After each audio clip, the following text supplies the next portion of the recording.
ભાવનગર જિલ્લાના મહુવા શહેરની માલણ નદી ગંદકીનું સામ્રાજ્ય બની ગઈ હોવાનું જોવા મળી આવ્યું છે। સૌરાષ્ટ્રના કાશ્મીર તરીકે ઓળખાતા મહુવામાં આવેલી આ નદીની હાલત દયનીય બની છે। આ નદીના પટમાં મોટા પ્રમાણમાં કચરાના ઢગલા જોવા મળી રહ્યા છે। નદીની અંદર મોટા બાવળના ઝુંડ ઉગી નીકળ્યા છે। તો છેલ્લા 14-15 વર્ષથી નદીનું શુદ્ધિકરણ કે ઊંડી ઉતારવાની કામગીરી પણ કરવામાં આવી નથી। તો શહેરમાં ડમ્પિંગ સાઇટ હોવા છતાં સ્થાનિક રહેવાસીઓ અને આસપાસની સોસાયટીના લોકો નદીના પટમાં બેફામ કચરો ફેંકી રહ્યા છે। તો નદી પરનો પુલનો ઉપયોગ તમામ અધિકારીઓ પોતાની કચેરી જવા માટે કરે છે, પરંતુ કોઈ આ સમસ્યા તરફ ધ્યાન આપતું નથી। તો સ્વચ્છ ભારત અભિયાનના વિપરીત આ દ્રશ્ય છે। તો જવાબદાર તંત્ર દ્વારા કચરો ફેંકવાની પ્રવૃત્તિ અટકાવી અને નદીના શુદ્ધિકરણ માટે યોગ્ય પગલાં લેવા જરૂરી બન્યા છે। તો નદીને ગંદકીમાંથી મુક્ત કરવા માટે તાત્કાલિક પગલાં લેવાની માંગ ઉઠવા પામી છે।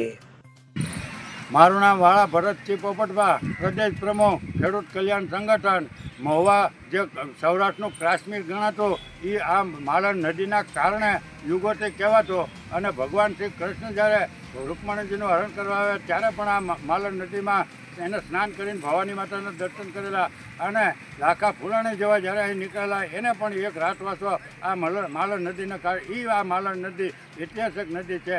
પણ કેશુભાઈ પટેલ મુખ્યમંત્રી હતા ત્યાં સુધી આ નદી પવિત્ર, ચોખ્ખી અને સારી રહી। કેશુભાઈ પટેલ ગયા પછી એક પણ નેતાએ, મુખ્યમંત્રીએ કે ધારાસભ્યએ આ નદી ઉપર બિલકુલ ધ્યાન દીધું નહીં। અત્યારે મહુવાની આ માલણ નદી છે એ ગટર ને ગંગા અને ગંદકીનો એક સામ્રાજ્ય ખડકાઈ ગયું હોય, એ જો ગંદકી થઈ હોય તો એ મહુવાના નેતાઓ ન પાણિયા કહેવાય અને સત્તાધીશો ન પાણિયા કહેવાય।